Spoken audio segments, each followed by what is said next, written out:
এই যে এই হারটা বুলটির জন্য আমার বোন তৈরি করেছে। কি ভালো দেখতে, ভালো না ছোট? এই দেখ পলাশ না এই হারের সঙ্গে ম্যাচিং করে কানের দুলটা দিচ্ছে। পলাশ বাবা, দেখি দেখি, বাবাই তো বড় গয়নার দোকান। দুলটা তো কমসে কম 9-10 গ্রামের তো হবেই। তো ভালোই বলো, পলাশের কাছে এত টাকা আছে নিশ্চয়ই।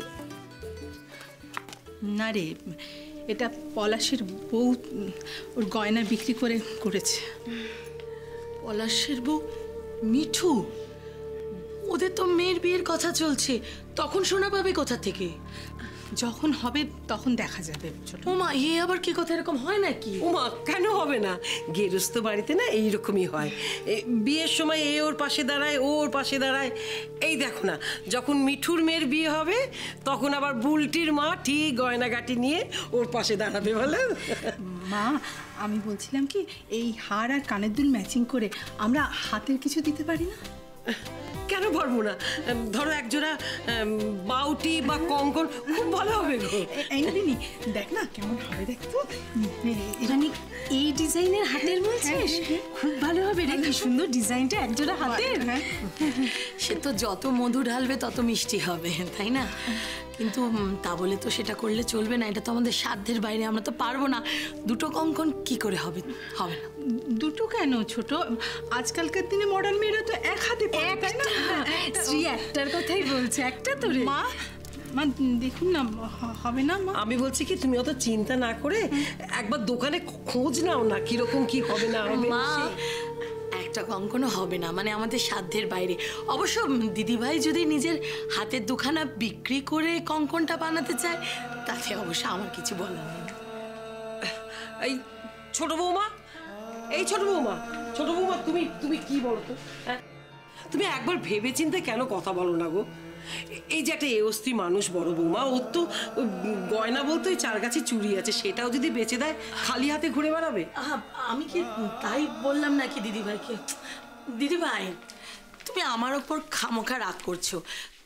শোনো, আচ্ছা তোমরা হাতেরই কিছু দাও, শাখা বাঁধানো, পলা বাঁধানো দাও, বাজেটের মধ্যে হয়ে যাবে। আচ্ছা ছোট, আজকালকার দিনে মেয়েরা কেউ শাখা পলা পরে? অত আমি বলতে পারবো না, যেটা প্র্যাকটিক্যাল মনে হয়েছে সেটাই আমি বললাম, এরপরে তুমি বোঝো তোমারটা। ঠিক আছে শোন শ্রী, আমি একটা তোকে ভালো কথা বলছি। বলছি কি যে এই সব দিকে যাস না, তুই বরঞ্চ একজোড়া দুল দে, হালকা হবে, সব সময় পরতে পারবে। ভারী গলা দিয়ে কি হবে বল দেখি, সেই তো লকারেই পড়ে থাকবে সে। একদম ঠিক কথা বলেছো নলিনীদি, একদম ঠিক কথা। মা, আমি বলি কি, বেশি দামি দোকান থেকে কেনার দরকার নেই, অনেক মজুরি টজুরি পড়বে, ফালতু একগাদা দাম বেড়ে যাবে। বলো দিদিভাই, আমার বাপের বাড়িতে খুব ভালো একজন শ্যাকরা আছে, ওই যে আমার বাপের বাড়ির পুরনো শ্যাকরা গো, আমি বললে খুব ভালো দুল এনে দেবে।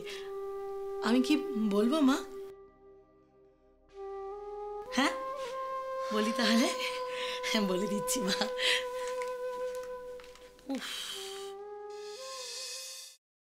Paneer mushroom stick with barbecue sauce करण्यासाठी लागणारे साहित्य: किसलेलं गाजर, उकडलेला बटाटा, पनीर, तांदूळाचं पीठ, रवा, मटार, मशरूम, कोबी, मीठ, मिरची, कोथिंबीर आणि बार्बेक्यू सॉस. कृती: प्रथम एका बाउलमध्ये किसलेलं गाजर, उकडलेला बटाटा, कुस्करलेलं पनीर, मटार, मशरूम, हिरवी मिरची, कोथिंबीर, कोबी, मीठ आणि तांदूळाचं पीठ घालून सर्व एकजीव करून घ्यावं. तयार मिश्रणाच्या स्टिक बनवून रव्यामध्ये घोळवून गरम तेलात तळून घ्याव्यात आणि सर्व्ह कराव्यात.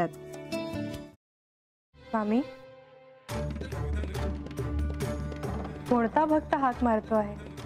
ध्यानात इतके मग्न आहात? बाणाईला भेट घ्यायची आहे देवी. वाटलंच मला, ती अस्वस्थ असणं स्वाभाविकच आहे. तिच्या दृष्टीने हे सारंच गोंधळून टाकणार आहे.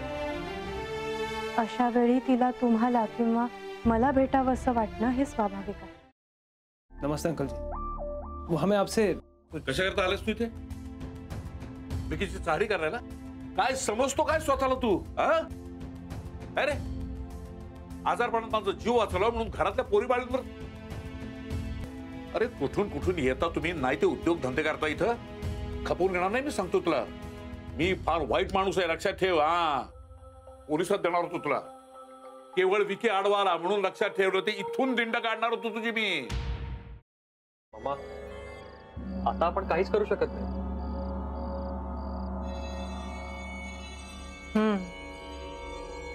पण आर्चीस, हे असं कसं शक्य आहे?